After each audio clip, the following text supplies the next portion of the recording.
Bonjour et bienvenue sur cette chaîne dédiée à l'histoire et au patrimoine. À chaque vidéo, je vous invite à découvrir, à analyser, mais aussi à tenter de résoudre les grandes questions de notre histoire. Afin de m'aider à développer la chaîne, n'hésitez pas à vous abonner, à partager et à liker la vidéo, ainsi qu'à poser vos questions en commentaire. Vous pouvez aussi me suivre sur Instagram, le lien est en description. Avec les commémorations du 11 novembre, nous célébrons dans notre pays la victoire et la liberté, mais aussi le coût humain qu'a demandé la défense de ces valeurs lors de la Première Guerre mondiale. Le jour de l'armistice, c'est aussi un signe de reconstruction et de renaissance après les horreurs des champs de bataille. Mais le plus grand symbole de cette journée est bien la tombe du soldat inconnu. Cet homme qui se sera sacrifié afin de défendre les valeurs de notre pays. Mais comment ce guerrier tombé au champ d'honneur est devenu le symbole de notre nation?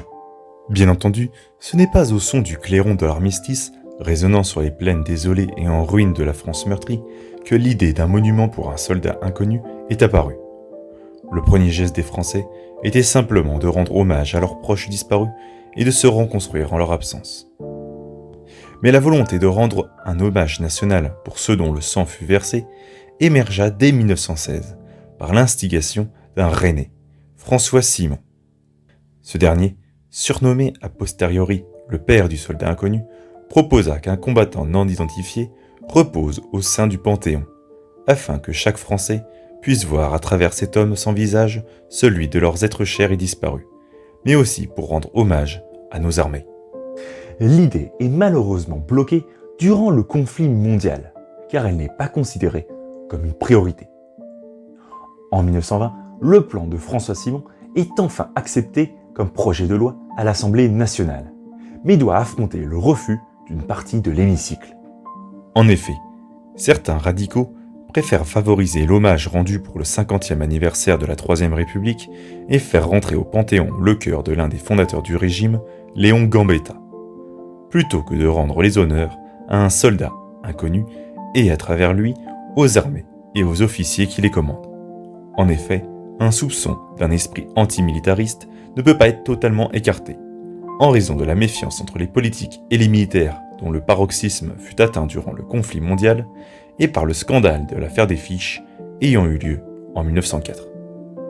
Heureusement, après de longs débats houleux à l'Assemblée, le projet de loi est adopté, à la seule différence que le soldat ne reposera pas au sein du Panthéon que les partisans du régime républicain réservent à Gambetta, mais au sein d'un autre monument et symbole militaire, l'Arc de Triomphe, une alternative acceptée par les organismes des anciens combattants. Maintenant que le projet a été accepté et le lieu d'inhumation choisi, il faut désormais trouver ce soldat inconnu. La tâche sera dévolue à un militaire survivant du 132e régiment d'infanterie et pupille de la nation, le jeune Auguste Tin.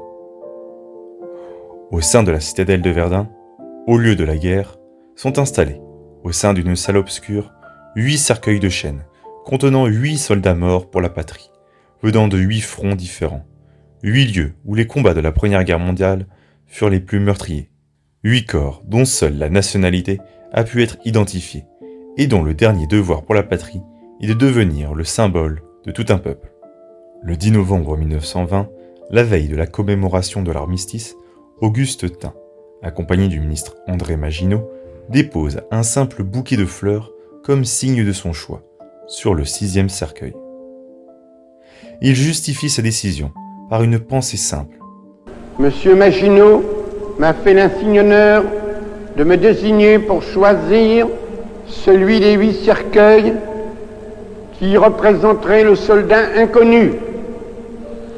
Monsieur Maginot m'a remis un bouquet en me disant « Le cercueil sur lequel vous déposerez ce bouquet sera celui qui ira sous l'arc de triomphe pour immortaliser tous les morts de la guerre. » J'ai déposé mon bouquet sur le 6e cercueil.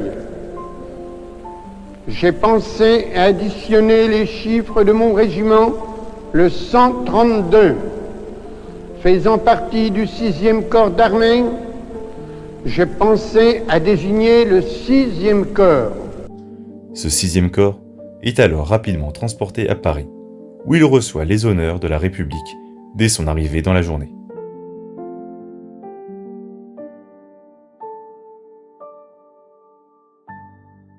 Les 7 autres cercueils et soldats ne sont pas oubliés et sont enterrés encore aujourd'hui près de Verdun, dans un carré spécial appelé le carré des 7 inconnus. Le 11 novembre 1920, à l'aube, le cercueil arrive, après une procession à travers la capitale, à l'Arc de Triomphe, un monument voulu par Napoléon Ier afin de célébrer ses victoires et ses soldats, dont on dit qu'il était si proche. En présence de grandes figures de la Première Guerre mondiale, comme les maréchaux Ferdinand Foch, Joseph Joffre et Philippe Pétain, du Premier ministre britannique, David Lloyd George, le ministre de la Guerre, Louis Barthou, prononce ces quelques mots. Au nom de la France pieusement reconnaissante et unanime, je salue le soldat inconnu qui est mort pour elle.